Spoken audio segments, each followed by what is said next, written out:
शेतकरी मित्रांनो, तुमचं ऊसाचं उत्पादन 40 टनाच्या वर जात नाहीये, तर हा व्हिडिओ तुमच्यासाठी आहे. शेवटपर्यंत पहा.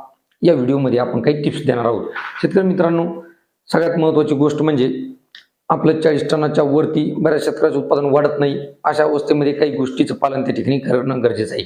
नंबर 1, त्याच्यामध्ये पाण्याचं व्यवस्थापन करणं अतिशय गरजेचं आहे.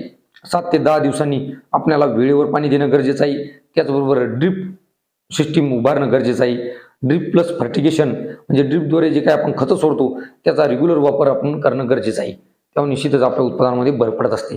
दुसरी गोष्ट ते म्हणजे वेळेवर खत व्यवस्थापन.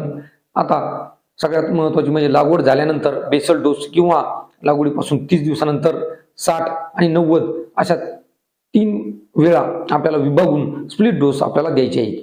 त्याने निश्चितच उत्पादनामध्ये वाढ होत असते. त्याचबरोबर शेतकरी मित्रांनो, नुसतंच युरिया दिला म्हणजे उत्पादन वाढतंय का? तर नाही. तुम्ही NPKचा संतुलित पुरवठा करणं गरजेचं आहे. नंतर स्फुरद, पालाश यांचं व्यवस्थित कॉम्बिनेशन त्या ठिकाणी आपल्या ऊस पिकाला गेलं पाहिजे.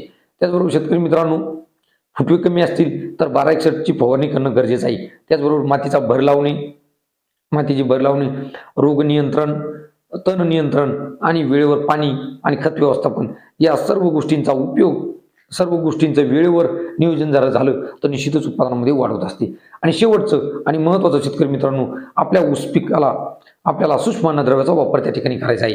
झिंक, फेरस, मॅग्नेशियम अशा अन्नद्रव्यांचा पुरवठा त्याला संतुलित पद्धतीने होणं आवश्यक आहे. त्यासाठी फवारणीद्वारे किंवा ड्रिपमधून सुद्धा तुम्ही देऊ शकता. अशा पद्धतीने जर नियोजन केलं तर शेतकरी मित्रांनो, 40 टन क्रॉस करणं अवघड नाही आहे. तुम्ही 60, 70, 80 टनापर्यंत सुद्धा उत्पादन घेऊ शकता. तुम्हाला व्हिडिओ कसा आवडला असेल लाईक करा आणि आपल्या ऊस शेतकऱ्यांना पाठवायला विसरू नका. धन्यवाद.